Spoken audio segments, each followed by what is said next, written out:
Prazer, sou o Dr. Coraça, nutricionista clínico e um dos apresentadores desse podcast. Prazer, sou a Adriana, trabalho com o Dr. Coraça, junto das filmagens.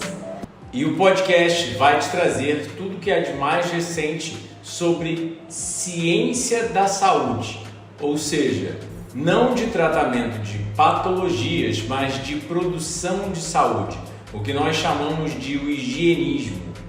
Em outras palavras, também conhecido no inglês como a ciência da saúde, porque nós focamos na vida saudável, acreditando que quando nós vivemos saudável, a patologia não ocorre, então não precisamos focar, estudá-la e tanto demasiadamente falar sobre ela como falamos na atualidade. Esse é o primeiro episódio e o episódio de hoje vai falar sobre como tratar doenças de forma natural.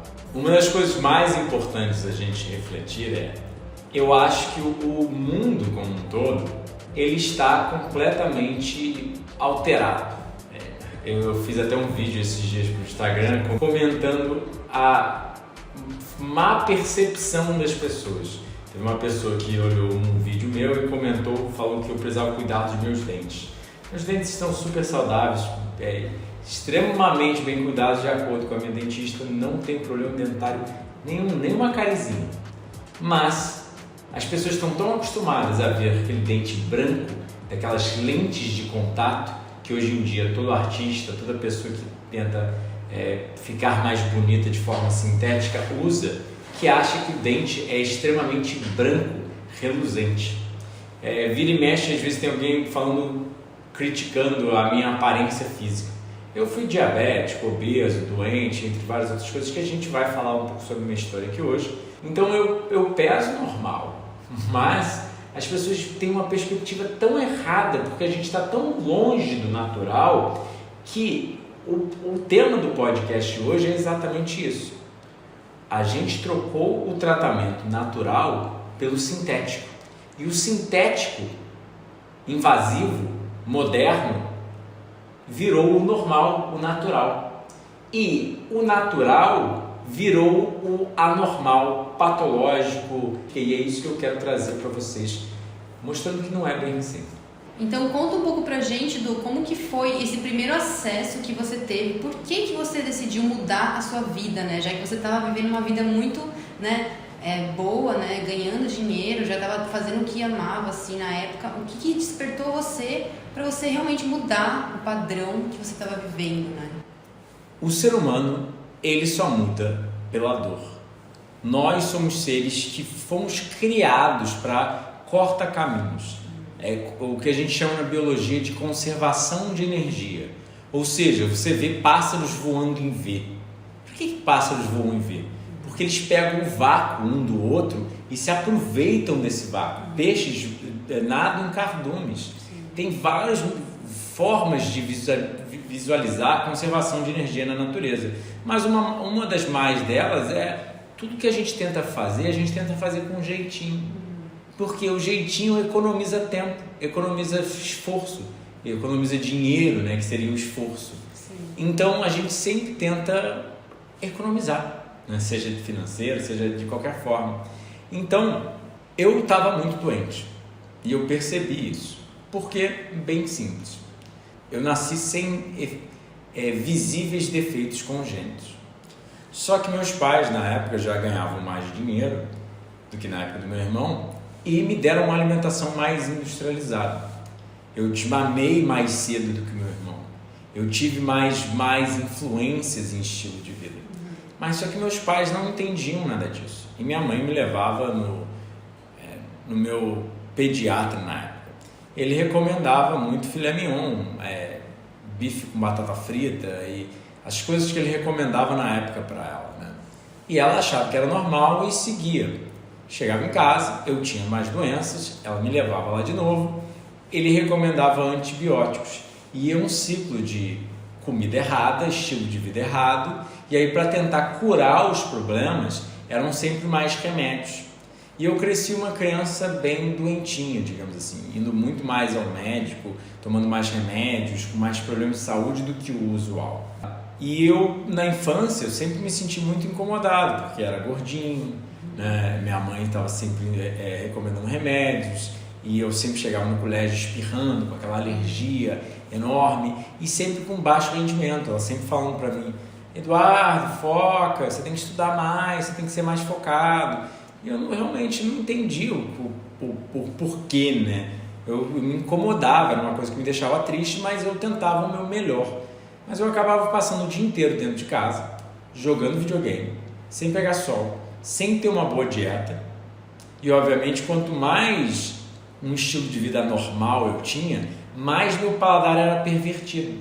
E mais eu queria uma dieta errada, né? Mais eu queria comida industrializada, porque você perde o gosto por uma banana depois que você sentiu o gosto do açúcar refinado, né? Então ia uma bola de neve, porque as coisas só tendem a ir piorando, né? Então eu cresci muito doente. Dos 17 aos 22, como você falou, eu já estava ganhando bem porque eu jogava um jogo de computador a nível profissional. Eu viajei o mundo competindo e criei um time chamado MIBR, um time de Counter-Strike que foi o melhor do Brasil e foi um dos melhores do mundo também depois, né? Então eu era um atleta cibernético, que me levou, dos 14 aos 17 eu melhorei meu estilo de vida. Eu estava praticando atividade física todo dia, eu estava com baixo percentual de gordura e comia um feijão com arroz, uma coisa um pouco mais saudável do que eu comia usual, porque quando você pratica muita atividade física, você quer viver de uma forma um pouco mais saudável, você é um pouco mais consciente. E aí, aos 20 anos, eu já estava ganhando bem, viajando o mundo, etc. E eu comecei a cada vez ficar mais doente, porque a gente virava noites jogando, a gente só comia comida industrializada, eu fumava, bebia, né? Eu fazia as coisas que as pessoas ao meu redor fazem. A gente é muito influenciado por sociedade. Isso que nós não percebemos. A gente é muito influenciado por sociedade, infelizmente ou felizmente, né? No caso da sociedade atual, infelizmente porque todo mundo tem péssimos hábitos. Se todo mundo tivesse bons hábitos, a gente seria influenciado pelo lado benéfico da coisa, né? E aí eu comecei a buscar soluções para os problemas, porque eu não estava me sentindo bem e não estava conseguindo mais jogar bem também, porque os problemas de saúde só estavam acumulando. E aí foi aí que eu fui a muitos médicos, tentei todo tipo de tratamento alopático usual e nada dava jeito. Comecei a marcar 2 cirurgias e comecei a ir em terapeutas naturais, acupuntura, osteopatia, quiropraxia, flora. Eu tentei um monte de coisa e nada estava dando certo. Foi aí que para fazer minhas 2 cirurgias, eu me questionei, eu falei, eu sou muito jovem, eu estou com 22 anos, eu estou me sentindo muito cansado, muito mal todo dia, eram umas dores na coluna absurdas, enormes, eu acordava mais cansado do que eu ia dormir, era como se a minha coluna fosse toda travada por dentro, né? Meu rendimento para aprender no colégio, eu via que estava muito reduzido do que era aos 15 anos de idade, né? Que já era reduzido. E eu comecei a falar, tem alguma coisa de errada comigo. E os médicos eram sempre aquela coisa, né? Não, vai para casa, meu querido, você vai ficar bem. A cirurgia não vai consertar seu problema, porque isso foi algo de nascença. Mas você vai ficar um pouco melhor, a cirurgia vai ajudar, né? Era uma cirurgia no nariz, uma na coluna. E eu estava com medo de passar a faca em mim, eu era muito jovem para isso. E comecei a questionar, porque os médicos que eu atendia, que eram muito famosos na época, né? E médicos caros, etc., não pareciam saudáveis. Aí eu perguntei, eu me questionei aquela coisa, como que pode isso, né? E aí foi que eu comecei a procurar na internet e, felizmente, eu achei o crudivorismo, o ato de comer alimentos crus. Foi mais ou menos aí o início da história, né, de 15 anos agora, né? Que 15 anos depois eu não só achei o crudivorismo, mas 2 meses depois eu achei o higienismo, do inglês natural hygiene, a ciência da saúde, que são médicos americanos que acreditam que saúde é produzida por vida saudável. E aí foi toda a mudança, né? Sim, então foi pela dor, né, realmente que você foi buscar a cura e buscou no lugar onde você estava mais acostumado a estar, né? Na frente às telas, né? No computador. Então, parece que algo te chamou para você usar essa ferramenta para o seu próprio despertar, né? Para o seu próprio bem, né? É muito lindo de ver isso.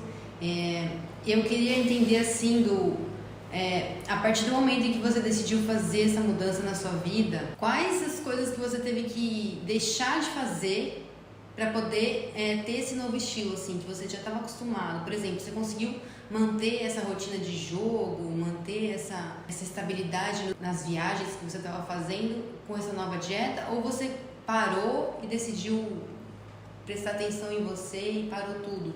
Exatamente. A coisa mais linda de tudo é que quando eu fiz essa mudança, tem 15 anos que eu não tenho nenhuma dor de garganta, nenhum espirro, nenhuma tosse. Sim, tive alguns erros, etc. A gente vai conversar isso ao longo dos podcasts, né? Mas a saúde se torna a norma. E aí, quando a saúde se tornou a norma, você não quer mais voltar para os velhos hábitos, porque você entende a responsabilidade individual para produzir saúde. Quando você sabe que para eu ter esses resultados que eu tenho há 15 anos, de nunca ficar doente, de render muito melhor a nível emocional, mental, físico, eu sei que eu tenho que me manter perante as leis da natureza, eu tenho que respeitar essas necessidades biológicas, fornecê-las diariamente. Ou seja, eu tenho que ir para a cama cedo, bate 8 horas da noite, eu tenho que estar indo dormir. Eu já fui 10 horas da noite, 11 horas da noite, meia-noite, etc. Mas eu sei que sempre que eu vou dormir mais tarde, por mais que eu durma 8 horas, já não é mais a mesma coisa. E a mesma coisa da dieta e por aí vai, né? Então, eu me desmotivei de fazer o resto, né? De voltar para os velhos hábitos. Eu me motivei a aprender novos hábitos, a me amar mais, que eu acho que é o que as pessoas não entendem muito, né? Elas veem como uma privação e não como um benefício, né? Eu vejo a vida saudável, a comida saudável como um benefício. Eu posso comer banana, eu posso comer manga, eu posso comer melancia. Eu poderia estar comendo hambúrguer, mas para quê? Vai me levar onde eu quero chegar? Vai me dar o que eu quero ter? Não vai. E aí para mim não vira mais uma privação quando eu entendo o mecanismo. E o mais brilhante de tudo, que muita gente critica a gente, vocês não sabem, né, pessoal, mas a Adriana também é frugívora. Eu vou pedir para ela falar em breve sobre isso. Mas as pessoas criticam nós, higienistas, por jejuar, a viver de frutas, mas elas nunca experienciaram. E é muito diferente viver a coisa, gente. É muito diferente, porque você vê o Edu falando, vê as pessoas falando, mas é só aquilo, é a teoria, né? Quando você começa a praticar, colocar na sua vida aquilo, você começa a perceber o seu próprio corpo. Aí sim é o autoconhecimento, né, Edu? Que eu acho que hoje é o mais importante, a gente ter esse autoconhecimento, né? Conseguir perceber o que seu corpo está dizendo, né? Conseguir. Eu acho que é esse que é o ponto, né, da coisa. A doença te traz a lembrança de que é você primeiro, né? Você tem que olhar para você primeiro, senão você não vai dar conta de tudo, não vai dar conta do externo, né? Então, vivenciar as frutas é muito melhor. Você mesmo, né, Adri? Eu vou pedir para você falar mais sobre mais à frente, mas você mesmo estava falando hoje que você curou uma infecção urinária crônica, né? Crônica. Eu já estava assim, não aguentava mais tomar antibióticos. Eu tomava todos os tipos de antibióticos e em vários especialistas. E até o momento que eu nenhum mais fazia efeito, né? Meu corpo já não recebia mais nenhum. Eu falei, e agora? O que eu faço, né? Não posso mais remediar. Eu vou ter que me encarar, né? Então eu fui buscar, igual você, né? Eu trabalhava em frente às telas também. Fui buscar nas telas ali alguma forma o que era aquela bactéria, e eu descobri que aquela bactéria se alimentava de tanta coisa. Eu falei, então peraí, eu preciso começar a dar coisas boas para essas bactérias, né? Então, alimentar essas bactérias que vivem no meu estômago, no meu intestino, de coisas boas, né? Então, aí eu comecei a praticar mais colocar o suco verde na minha dieta, que foi o que mais me ajudou assim no início.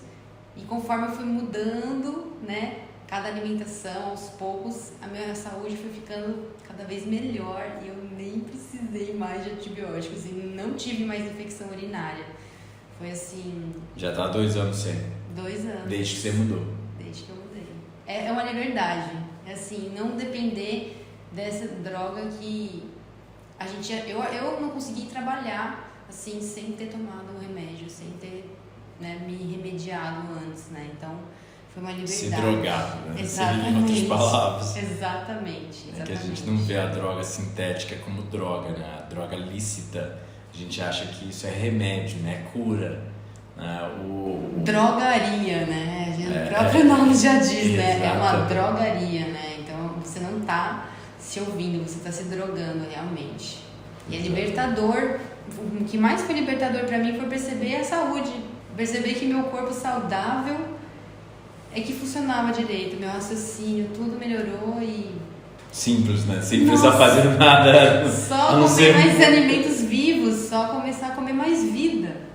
Isso é maravilhoso, é uma liberdade, gente. Realmente. E como que foi pra você descobrir que você estava diabético? Quais foram os principais sintomas que você sentiu no início, que você percebeu que você precisava buscar um especialista, que você precisava realmente ver o que estava acontecendo? Bom, eis a questão. Eu era um garoto, tinha 22 anos, e eu não entendia nada de medicina e nutrição. Então os sintomas, realmente eu ignorava, né? Eu via que eu estava muito mal. E ninguém acreditava. Minha família achava que eu, tá saudável, né? Você tá funcional, tá aí conseguindo. Só que, por exemplo, eu estava sempre resfriado, tinha problemas imunes sérios, alergias crônicas, faringite, laringite, era sempre uma febre todo mês de 5 dias de cama, né? Então, mas a gente não associa. Então, eu realmente nunca fui diagnosticado diabético, mas eu era pelo menos pré-diabético ou diabético. Por quê? Depois, quando eu comecei a estudar, você aprende que você tem o que é polifagia, poliúria, polidipsia e fadiga crônica. Eu sofri de fadiga crônica, que é algo que o diabético sofre. Polifagia, ele come em excesso, ele está sempre com fome por causa da resistência insulínica. Poliúria, ele está sempre urinando em excesso. E polidipsia, sede constante. Então eu tinha todos os sintomas diabéticos. Na verdade, eu não fazia exame para testar para ver se eu era diabético. Eu quase nunca, naquela época ainda, eu não era, a gente não fazia exame em pessoas mais jovens. Hoje em dia eu acho que o uso dos exames laboratoriais está cada vez mais constante. Mas eu tenho certeza que eu já estava pelo menos pré-diabético e em alguns dias que eu exagerava, provavelmente eu já tinha a glicemia constante acima de 125, que é o padrão da diabetes. Né? Aí você descobriu que esses sintomas estavam errados, né? Foi atrás, né? E aí você realmente começou a se alimentar melhor, né? Começou a mudar seu estilo de vida depois? Na verdade eu me sentia muito mal, eu estava muito mal todo santo dia, e eu não sabia o que tinha. Os médicos, um falava, você tem um problema na coluna. A medicina, né? Ela compartimentaliza as coisas, ela separa as coisas, né? Então eu ia pro ortopedista, ele falava que eu tinha problemas na coluna. Eu ia pro otorrino, ele falava que eu tinha problemas no nariz. Mas nunca ninguém conectava um problema com o outro e pedia uma bateria de exames completos, né? Eu comecei a fazer exames para cirurgia que ainda não tinha incluído os exames de sangue, né? O exame da glicemia usual. Então, na hora que eu achei na internet, eu estava procurando. Na hora que eu achei na internet crudivorismo, eu falei, que é isso? E aí foi na hora que eu falei, calma aí, a única coisa que eu ainda não tentei, eu tentei todo tipo de tratamento alternativo, mas a única coisa que eu não tentei é comer de forma extremamente natural, ou seja, comer como animais comem e viver como animais vivem, né? Ou seja, dormir mais cedo, pegar mais sol, praticar atividade física todo santo dia, né? Jejuar quando tá com incômodo, que é o que animais fazem. Eu sei, vão falar, nós não somos animais, etc. E se você quer ver esse canal crescendo, quer ver mais podcasts, a gente pede o quê? Para compartilhar. compartilhar, sentar o dedo nesse like e, gente, curtir, porque esse canal aqui vai ter muito podcast legal, vai ter muita gente bacana, com várias histórias e muito conteúdo, assim, para expandir, para abrir vários portais. Então, não se esquece de comentar aqui embaixo, se você já passou por situação similar. E o próximo podcast vai ser sobre jejum. Um leitor que jejuou 40 dias à base de água e a gente vai tendo um papo sobre jejum bem legal. Não se esquece de se inscrever no canal e apertar o sininho. É muito importante, quanto mais interação, mais o YouTube gosta e ele vai te entregar mais do nosso vídeo. Então, bem simples.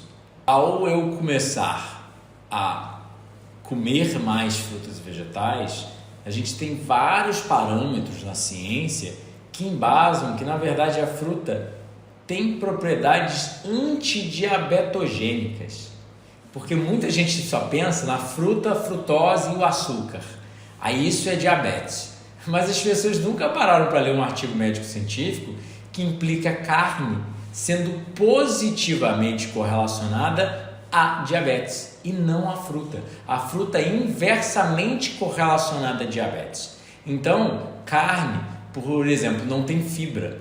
Então isso, por vários fatores, né, não só não ter fibra, prejudica o que nós chamamos de a microbiota intestinal, que a microbiota é muito importante para o controle glicêmico.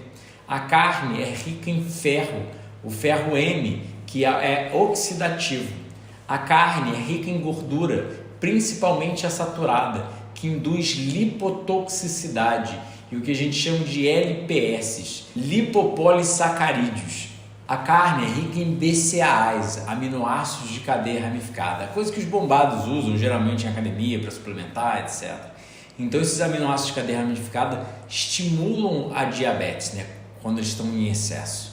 A gordura saturada é outro fator que estimula a resistência insulínica e essa lipotoxicidade, ou seja, o sangue se torna tóxico por causa de muita gordura no sangue, que também prejudica a resistência insulínica ou a sensibilidade.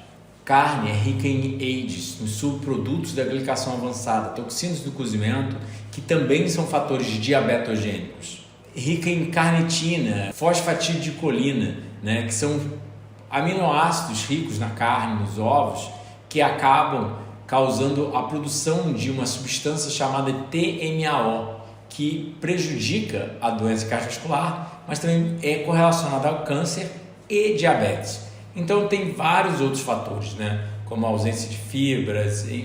A gente não vai entrar nos detalhes científicos nesse podcast, mas então as pessoas nunca associam, né, carne com diabetes e frutas sendo anti-diabetes, porque elas ouviram aquela história, né? Mas só que quem abre artigos médicos científicos? Ninguém pensa sobre o assunto, que na verdade é algo científico.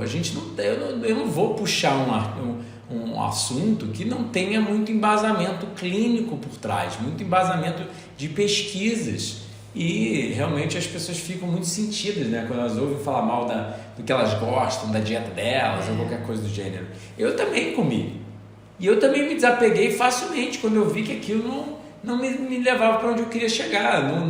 Entende? Não é uma questão de que eu quero, é uma questão do certo e do errado, do benéfico ou maléfico, entende? Não é o que eu gosto, o que eu quero, tem que ser do meu jeito. É meio que um comportamento meio infantil das pessoas, né? De, não, eu não vou mudar porque eu gosto disso e eu vou fazer isso. É a tal da zona de conforto, né? Do que a gente tanto escuta aqui para qualquer área da vida, essa zona de conforto, ela é um conforto, né? Então, estou aqui confortável na minha vidinha, não vem aqui dar pitaco na minha vidinha, né? Que eu não vou mudar nada, tô bem assim, tô me drogando e tô feliz. Então, eu acho que é o conforto, na verdade, né? De estar ali e não mudar os hábitos. Então, em poucos dias, todos os sintomas da diabetes foram embora, completamente. Mas, quando a gente vai ler a literatura médica científica, né? Frutos e vegetais são protetores, a perda de peso auxilia a sensibilidade à insulina, frutos e vegetais são ricas em antioxidantes e largar a carne também vai melhorar a sensibilidade insulínica, reduzir a quantidade de gordura total. São vários fatores que os sintomas foram embora em pouquíssimos dias. Eu estava 1000 vezes melhor em todos os sintomas, não só os da diabetes, né? os correlacionados usualmente a diabetes. Então foi a melhor coisa e eu me senti tão bem que eu sabia que eu estava no caminho certo, né? E logo após você iniciar essa alimentação, né, mais cheia de vida, mais cheia de água, né, que era dar o alimento ideal para o seu corpo, né, você começou a fazer os jejuns? Como é que foi o acesso aos jejuns? Eu senti que eu precisava, porque como eu era muito doente, assim que eu adotei uma dieta crua, parece que os neurocircuitos falam com você, entende? Parece que, não sei, a microbiota, alguma coisa me indicava que eu realmente precisava de um jejum, que eu não estava com tanta fome. Parece que quando a gente está cru, você sente isso também, né? O corpo dita mais as regras, né? Você ouve ele mais alto, a necessidade dele, o que ele quer comer, o quanto ele quer comer, sabe? É mais explícito.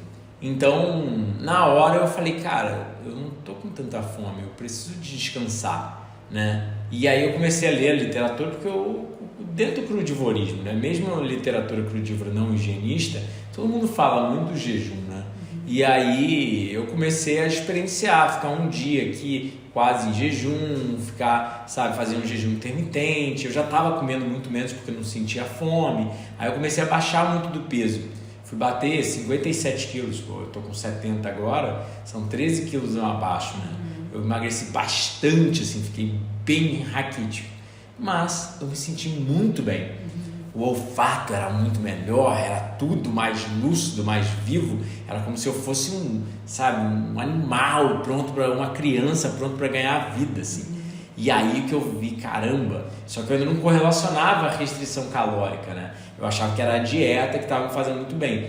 A dieta estava me fazendo muito bem, mas ela me facilitava ter uma maior restrição calórica proteica, que o frugivorismo em si é um semi-jejum, né? O que as pessoas não entendem. É porque a gente ingere tanta água e pouca caloria e pouca proteína que é um semi-jejum. Por isso que a própria história da Bíblia sugere que os seres humanos eram para viver 120 anos, né? Tudo indica na ciência que essa restrição calórica proteica aumentaria o tempo de vida, né? Levaria a gente a viver o nosso máximo potencial. Maravilhoso. E aí foi que eu acabei praticando 5 jejuns longos, mas levou 6 meses para eu começar o meu primeiro jejum mesmo, né? Eu só tinha feito de um dia até o meu jejum de 24 dias. E aí depois de 6 meses que eu adotei a dieta, foi mais ou menos 6 meses, né? Eu adotei em dezembro de 2006, acho que foi dezembro de 2006. E aí em julho para agosto de 2007, eu jejuei por 24 dias à base de água, depois de ler o Shelton, né? E estudar um pouco sobre no trabalho do Graham, mas eu li um bom livro do Shelton, que é o Fasting Can Save Your Life, Jejuar Pode Salvar Sua Vida. Eu li outras coisas dele na internet, de outros livros, né, sem ser um livro físico, e eu falei, é isso, e saí para correr numa noite e entrei em jejum. Quando eu voltei, eu falei, não vou mais comer, mãe. Minha mãe surtou na época, etc.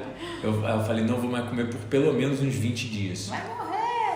Eu achava que eu ia ficar 20 dias, acabei ficando 24 dias. Uau. E aí eu tranquei a faculdade, eu decidi trancar a faculdade e eu acabei quebrando esse jejum por causa da faculdade, por causa da pressão da família, que eu queria ter ido mais. Aí eu fiz os 6 meses da faculdade, quando eu acabei o jejum, tranquei ela, aí fiz vários jejuns e aí voltei à minha vida normal, né? Foi um outro de 19, outro de 15, 2 de 10 e outro de 7, né? Seguidos, assim, tipo, entre 6 meses mais ou menos. É incrível como você se torna uma outra pessoa quando sai do jejum, né? Você rejuvenesce, você ganha vida, parece que você está ganhando anos de vida, né? Na verdade, isso é muito legal de perceber. Achei muito legal você falar da alimentação como um jejum, já um pré-jejum, porque as frutas e os vegetais, eles mal passam pelo estômago, né? Vão quase direto para o intestino. Então, assim, é aquilo, você está limpando o seu corpo por dentro e dando para ele o que ele precisa. Então, automaticamente você já começa um jejum logo após, né? A Adri é nossa artista, né? E ela tem uma perspectiva um pouco mais espiritual, mas se a gente for entrar na ciência, como a gente estava falando hoje na corrida, muitos dos fitonutrientes, por exemplo, como o resveratrol da uva, liga esses mecanismos de anti-aging. anti-envelhecimento, que são esses mecanismos que o jejum liga, que a restrição calórica liga, que até mesmo a atividade física liga, que a gente chama de sirtuínas, AMPK, FOXO, né? São vários mecanismos biológicos ali que envolvem genes, metabolismo, hormônio, que acaba ligando mecanismos de defesa do organismo que produzem a saúde e longevidade, né? Então, sim, frutas e vegetais são muito ricos em água e pobres em calorias. Então isso é uma natural restrição calórica. Quando você come melancia, 1 kg de melancia 300 calorias. 1 kg de arroz são 3.000 calorias, né? 3.300. Se for arroz cru, pessoal, antes de cozinhar, depois que cozinha, vai reduzir um pouco das calorias, porque introduz água ali, que a água ele absorve a água, né? Mas 1 kg de arroz é 3.300 calorias. Então não são vários. Não sustenta, cara. Não enche a barriga. É diferente, né? É diferente. É bem diferente. Aí você também tem fibras que, por exemplo, quando você come um alimento rico em fibra, 30% das calorias que você comeu vão sair no vaso, em média, né? Não é 100%, né? Mas é uma média de 30% sai no vaso. Então, ou seja, você não absorve uma parte das calorias por causa das fibras. Tem vários outros mecanismos que a gente podia falar, mas bem resumindo, a gente está naturalmente jejuando mais do que as pessoas normais, né? Sim, com certeza. E assim como o Du, depois que eu mudei minha alimentação, eu também comecei a jejuar por instinto, por simples... Eu não estou sentindo fome, por que eu vou comer, né? Você começa a perceber mais o corpo, né? Você fica mais limpo, você fica mais conectado com você mesmo, né? Então eu também, o jejum pra mim foi muito bom, cara, muito bom. E você jejuou ontem, né? Anteontem? Um dia? Eu jejuei, eu já fiz jejuns longos, mas eu fiz jejuns longos seco, sem beber água, só tomar banho. Eu já fiz de 7 dias para regenerar um machucado, uma ferida que eu fiz, né? Uma queda de bicicleta. E também fiz um jejum de 6 dias seco também, que foi assim, power, muito bom. E foi aquilo, eu realmente senti que eu precisava jejuar, que eu precisava ficar sem comer e não colocar nada para dentro de mim. Foi maravilhoso. Pessoal, relembrando 2 coisas. Uma, o higienismo não concorda muito com os jejuns secos, tá? Pra gente dar uma perspectiva. A Adriana fez pela vontade dela. E a mesma coisa eu fiz. Meu jejum de 24 dias à base de água, os outros, são pela minha exclusiva vontade. Nós não recomendamos jejum sem supervisão médica. E mesmo sob supervisão médica, a gente ainda tem muito pouco dado clínico sobre o assunto. Então, qualquer mudança de dieta e de estilo de vida, pessoal, procure seu médico, procure seu profissional da área de saúde, procure seu nutricionista. Você precisa de acompanhamento. O podcast é só refletindo a nossa experiência pessoal e alguns dados científicos e coisas do gênero. É meramente educativo e não instrutivo, não fazendo uma apologia para você, olha, jejua e tudo vai estar bem, vai curar seus problemas de saúde. Não é assim, mas a gente quer mostrar o outro lado, que ninguém no Brasil mostra, né? Ninguém mostra jejuns à base de água e uma dieta direto da planta. É tudo low carb, queimado, industrializadozinho, suplementozinho, é tudo adulterado, né? Nada como a gente vive bem natural, assim, né? Sim. Sem passar muito petroquímico no corpo e por aí vai, né?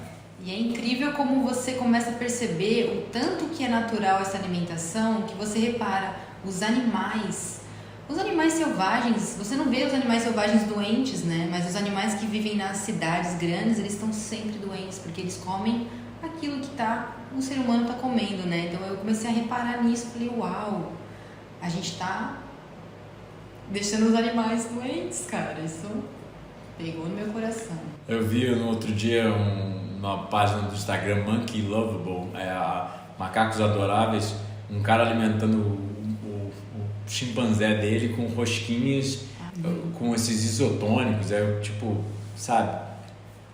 É triste, né? Como a gente não conecta a alimentação com nossos problemas de saúde. Mas, Du, a gente vê isso já desde a infância, né? A mãe dando pro filho, que é uma inconsciência mesmo, a pessoa tá achando que tá fazendo o melhor, né? Só que ela não tem consciência do que ela está fazendo, ela acha que aquilo é um alimento, mas não é, né? Vem da indústria, não da mãe natureza, né? Exatamente, da mãe natureza, essa foi uma das melhores palavras possíveis, assim, que é a nossa mãe, a mãe das mães, né? É a mãe das mães, é a criadora de tudo, seja Deus, seja a sua perspectiva teológica, filosófica, científica, sabe? Alguma coisa criou isso tudo onde a gente vive e a gente deveria respeitar mais. E puxando já aproveitando, né, falando da mãe natureza, né, é incrível como a gente também, a maioria das pessoas estão viciadas em se tratar no hospital, né, que o hospital é um lugar que a gente usualmente vai para se tratar, né, só que é um lugar assim, completamente fechado, sem nenhuma nutrição, né, então talvez a gente pudesse entender um pouco aonde a gente chegou, né, esse distanciamento, né, por que essa inconsciência, né, de achar que a nossa cura é uma dependência de algo, ou de estar em lugar, ou de aparelhos, né, e sendo que a nossa comida vem da natureza, né, então da onde veio esse esquecimento, né, por que as pessoas estão tão perdidas, né? Você falou uma palavra muito certa. Nossa cura vem de aparelhos, né? Vem de medicamentos sintéticos. Elas nem se questionam que os remédios são petroquímicos, né? Porque na natureza, se você parar para pensar, o que não estraga? Até o tronco de uma árvore, depois que você corta ela apodrece. É comida por cupins, vira pó. Volta, né? Aquela velha citação, né? Do pó... From ashes to ashes, to dust to dust, do pó ao pó, das cinzas às cinzas, não é? Bom, tudo se estraga, tudo se envelhece. Só que o que o ser humano produz não envelhece, porque não tem água, não tem o que estragar ali, não tem vida. E a vida vem da vida, né? É o que as pessoas não entendem, porque o que acontece é, ao longo de milhões de anos de evolução humana, seres humanos viveram como animais e se tratavam como animais. E nossos antepassados foram muito eficientes em evoluir. Senão nós não estaríamos aqui hoje, né? Pensa bem, viver numa selva é muito mais difícil do que viver no mundo moderno, de certa forma. Porque você vai ter, sabe, você desce para o chão da selva, tem um leão te caçando, tem um jaguar, tem uma onça, entende? Não é, tem uma aranha enorme, tem uma cobra de 10 metros na Amazônia, sabe? Tipo, tem crocodilos, tipo assim, é muito mais fácil ser predado, né? E porque hoje em dia a gente vive entre quatro paredes aqui, pra gente não ficar suando, a gente ligou o ar-condicionado, né? E a gente vai falar sobre hormese, tá? A gente vai falar sobre hormese, que eu até conversei com a Adri hoje. O que não me mata me torna mais forte, é o termo científico. Então, é importante a gente se expor ao frio, ao calor, a um estresse fisiológico, né? Não o estresse do mundo moderno, mas o estresse antigo. Então, o que acontece? Seres humanos foram muito saudáveis e muito fortes ao longo de milhões de anos, como todo animal animal que vive na selva real, né? Só que, quando a gente ocorreu uma era glacial, há mais ou menos 100 mil anos atrás, que é chamada de glaciação Urne. E com a glaciação Urne, nós fomos forçados a ter que começar a cozinhar. Ah, sim, por causa do gelo. Exatamente, por causa da falta de frutos e vegetais. E seres humanos são incrivelmente inteligentes e capazes. Anatomicamente, a gente conseguiu desenvolver uma ferramenta, o fogo. E aí começou a queimar um pouquinho da nossa comida sempre que a gente precisava comer. Mas, no resto, provavelmente, a gente comia tudo cru.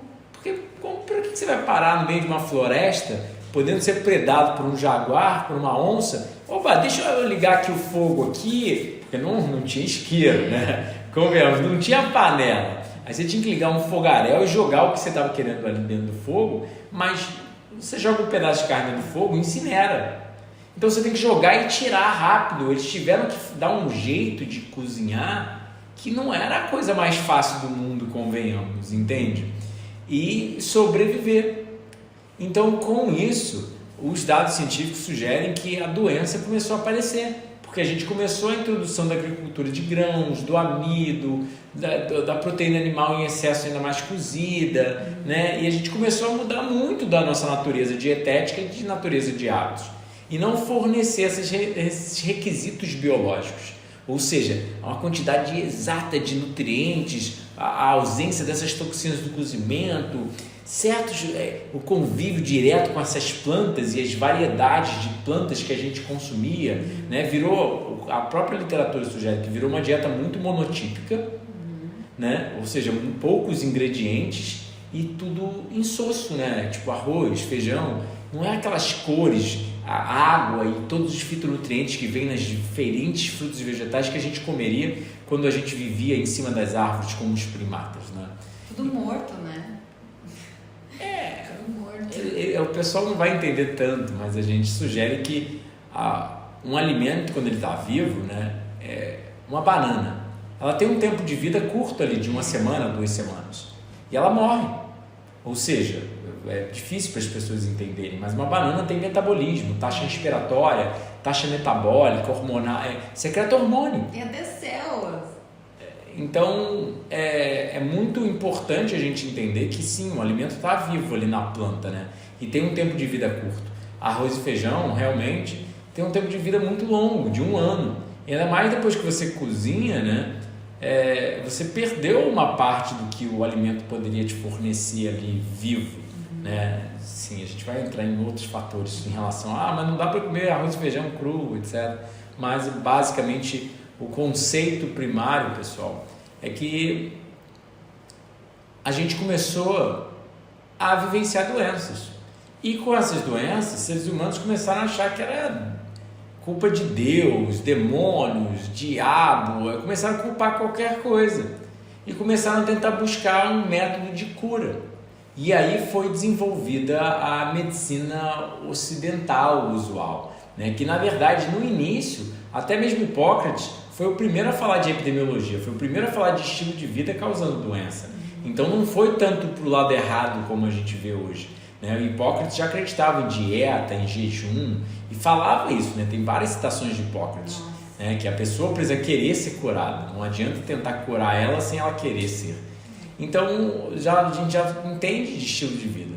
Só que aí, ao longo principalmente nos últimos 200 anos, cada vez mais a gente virou para remédios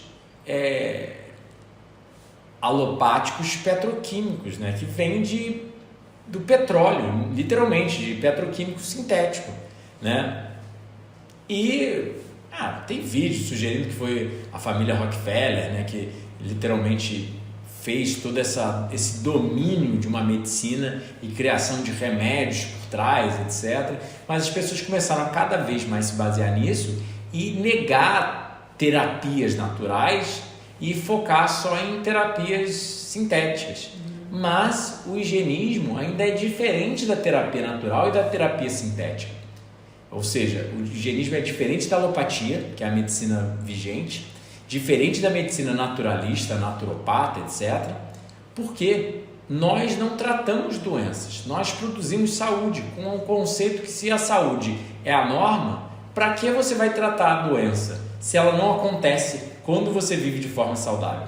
Que é aí que entra o que nós alegamos de as necessidades biológicas, os elementos essenciais à saúde. Ou seja, ar é uma necessidade biológica. Se você é privado de ar, você tem prejuízos. Se você é privado de sol, você tem prejuízos.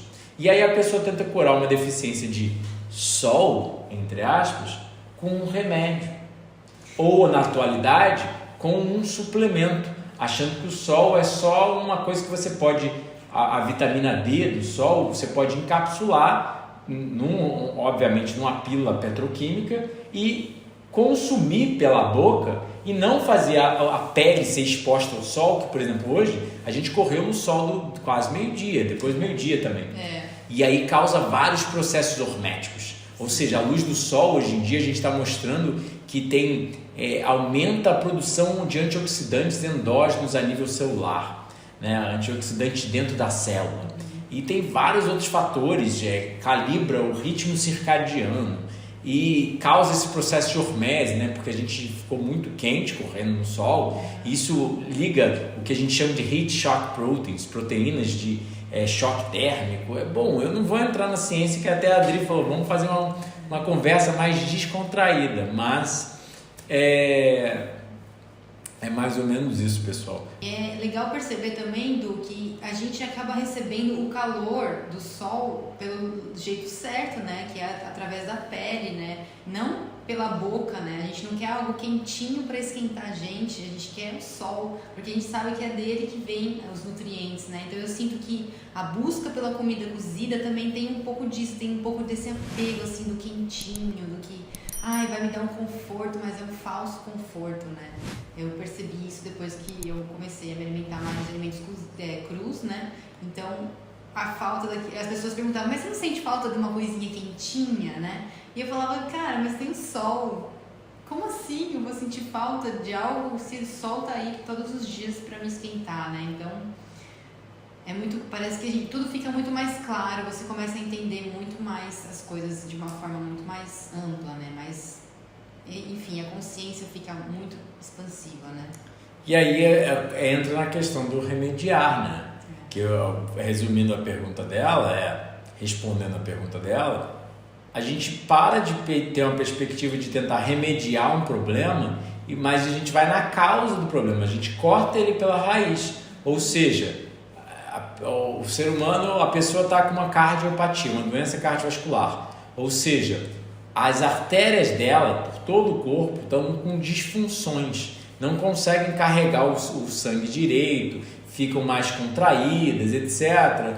Tem gordura, o que a gente chama de hipercolesterolemia, o colesterol alto, etc. Aí o que ela faz? Ela toma um remedinho para reduzir o colesterol, ela toma um remedinho para a pressão, ela tenta remediar com fármacos sintéticos. E a gente esqueceu que a natural remediação é a atividade física, é a dieta, é o sono, é jantar cedo, que até mesmo jantar tarde aumenta colesterol. E aí as pessoas negaram e simplesmente esqueceram tudo isso e foram levadas a crer que a gente pode só tomar um remedinho e vai estar tudo bem. Isso não vai reduzir tempo de vida, qualidade de vida, não vai... Enquanto ela está viva, ela acha que isso está tudo bem. Está confortável. Exatamente. E aí entra um fator bem simples. Saúde não é comprada, é produzida. E é isso que as pessoas não entendem. O próprio, você está com disfunção erétil? Toma um Viagra. Não corrige sua alimentação, não corrige o sobrepeso, não corrige a falta de sono. Toma um remedinho. Mas aí causa outros problemas, outros sintomas e talvez corrija aquilo. E começa a entrar uma bola de neve, né? Que aí a gente perde a perspectiva e é isso que o ser humano se meteu. Ele esqueceu que a vida saudável, a vida com a natureza, fornece certas coisas como se fossem tijolos de construção para o seu corpo, que nada além disso fornece, né? Aí que entra a coisa.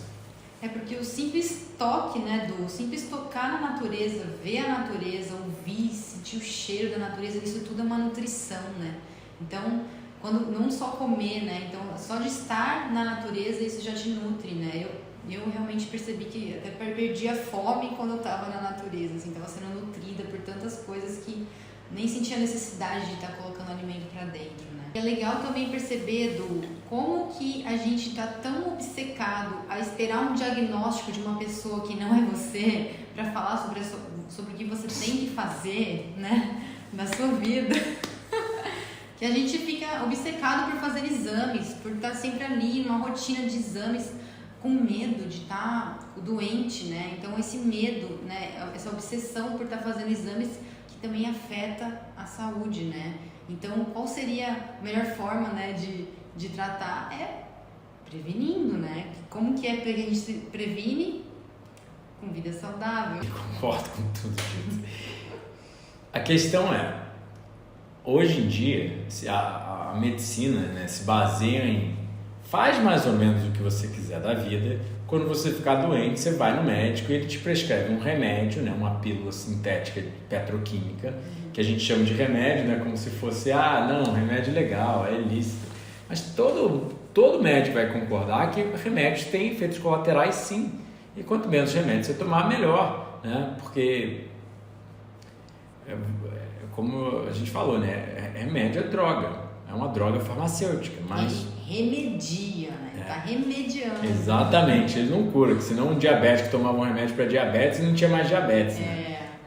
Você tomava um remédio para dor de cabeça, você nunca mais teria dor de cabeça na vida, né? Mas Então, as pessoas focam nesse tipo de tratamento, né?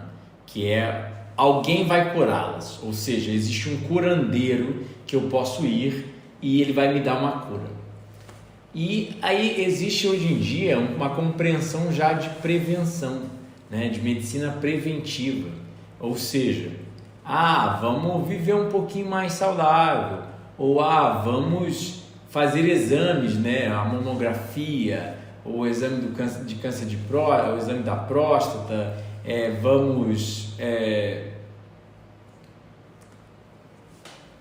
são vários mecanismos. Vamos fazer um raio-x, uma radiografia, né, do local para ver se tem algum problema, e entra numa questão de prevenir não é viver de forma saudável. Por quê? Porque um exame, ele só vai te dizer se você está doente ou não. E a gente ainda pode entrar em outros podcasts sobre o diagnóstico excessivo, que tem vídeos de câncer lá no canal antigo, mostrando o que acontece com o diagnóstico excessivo. Ou seja, às vezes você faz um exame desses de câncer e pode detectar um pseudocâncer, que nunca viraria um câncer, e você começa a ser tratado para câncer, sendo que você não tem câncer. E na verdade o tratamento chega a ser mais prejudicial do que se você não tivesse feito o exame em si. Então tem muitas coisas aí. Emocional, né? Também, né? Você ali começa a ficar com medo e começa aquele medo e focar naquilo e começa a crescer ainda muito mais. Exatamente. Tem dado científico até sobre isso, mas exatamente. Tem toda uma questão psicoemocional e fisiológica que causa alterações, né? Mas prevenir, ou seja, ficar fazendo exame todo ano, não quer dizer que você, você só está tentando detectar a doença. Não quer dizer que você está dormindo mais cedo, pegando mais sol, praticando mais atividade física e comendo uma dieta mais saudável. Então, vida saudável não é prevenção, tá? Essa história de medicina preventiva. Eu reduzi um pouquinho minha gordura saturada e eu faço exame todo ano para ver se eu estou bem. Porque aí se eu estiver mal, se eu detectar um câncer, eu vou começar a radioterapia, quimioterapia, cirurgia. Mas por que ao invés de pensar quando você detectar um câncer, você vai começar todos os tratamentos invasivos alopáticos, você já não começa desde hoje entendendo que dormir depois das 8 horas da noite não é natural, é porque a gente tem luz elétrica. Comer depois das 6 horas da noite não é natural, é porque a gente tem luz elétrica. Queimar comida no fogo, comer coisas que a gente nunca conseguiria caçar ou captar na natureza, né? Obter na natureza, não é natural, sabe? As pessoas vão comer açúcar. E é engraçado que essa questão da luz também foi algo que automaticamente, assim como o jejum, comecei a perceber que a luz à noite não fazia sentido, né? Não faz sentido eu comer à noite se eu não vou gastar essa energia, eu vou dormir. Então, as coisas vão começando a se mostrar para nós, né? Quando a gente começa a colocar mais vida para dentro da gente, né? Eu sempre falo que eu acho que os neurocircuitos começam a funcionar melhor. O instinto, né, dentro da gente, quando a gente larga a comida cozida, parece que começa a ser mais... Consciência, gente. Consciência, ela se expande mesmo, cara. Ela se expande. E aqui ainda mais no mato, né, onde a gente vive, que é meio que um sítio, né? Em Saquarema, é muito mais afastado, como não tem luz elétrica, quase, etc. Você entra já na vibe, né? Tipo, chega às 6 horas da noite, você já tá desligando, seu corpo já tá... não quero mais nada, pessoal, deixa eu dormir. Né? Bom, então essa foi uma introdução ao higienismo, né? Uma introdução, na verdade, como eu reverti meus problemas de saúde e um pouco da introdução desse conceito de saúde é produzida por vida saudável e não por tratamentos sintéticos, né? O que eu quis passar a gente acha tudo isso sintético natural e o natural sintético. O natural é o anormal. E a gente não entende que o corpo humano continua sendo um organismo biológico que necessita de ar, de sol, de atividade física, de sono, de comida, de toque, de amor, de contato com a natureza, de respirar os cheiros da natureza, ouvir os sons da natureza, tocar na natureza, comer a natureza, né? É muito engraçado, né? Porque a gente come a natureza e as pessoas na cidade grande, elas comem a indústria alimentícia, né? Aqui a gente toca na natureza, as pessoas tocam no concreto, no plástico, no sintético na cidade grande, né? Tudo muito... É muito o que a Adri falou, eu não sou tão espiritualizado assim, né? Mas é muito nutrição de outros sentidos, não a nutrição que a gente come, mas é uma nutrição mais sutil, né? Porque eu sinto que assim, todos os nossos buracos, né, a gente tá recebendo nutrição por eles, e a pele, né, por conter tantos poros, é onde a gente mais recebe nutrição, pelo que eu percebi em mim, né, mas eu não posso falar cientificamente, né. Então, eu sinto que estar na natureza é o principal.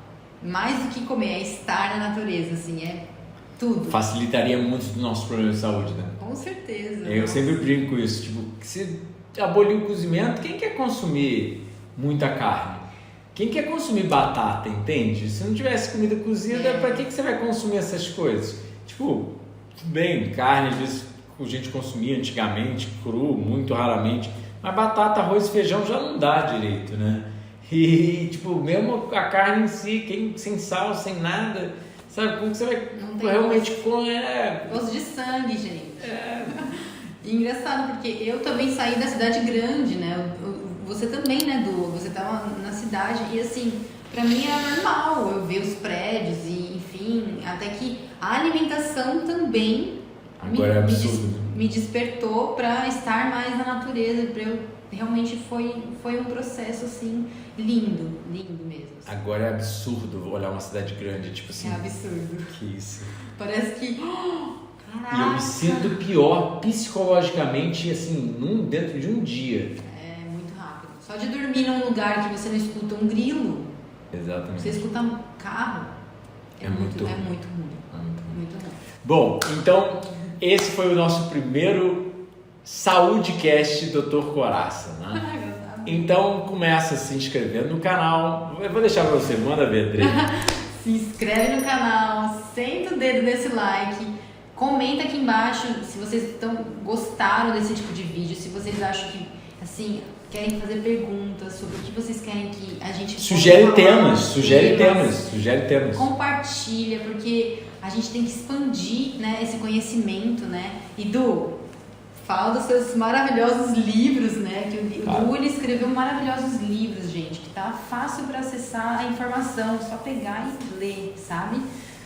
Se você quer incentivar o nosso trabalho, né, incentiva a empresa, o Saúde Frugal, o Dr. Coraça a crescer, seguindo nas mídias sociais, nosso canal principal, nosso canal de depoimentos, esse canal, né, sugere o que você quer ver aqui. Tem 7 livros já publicados, a gente está indo para 9º, o livro de câncer e um novo livro de receitas, bem mais fácil de adotar, né? Tem nossos cursos online, começa comprando um curso, vai ser bom para você se educar e também vai ser bom para a gente poder, sabe, a Adriana, a gente está aqui trabalhando para produzir conteúdo para te educar. E tem um atendimento nutricional online, eu atendo as pessoas como nutricionista, ela não precisa ser crudívora, não precisa ser vegetariana, nem nada, ela precisa querer produzir saúde, se educar um pouco mais sobre como dormir mais cedo, pegar mais sol, praticar mais atividade física, comer mais saudável, como isso influencia o processo nutricional. Então, fica a dica, sigam, mandem esse podcast para todo mundo da sua família e até a próxima, vai ser um por semana daqui para frente. E vivam a saúde para influenciar a sua família e levar essa mensagem às massas. Muita saúde frugal e até o próximo vídeo. Valeu. Liberado. Muito bom.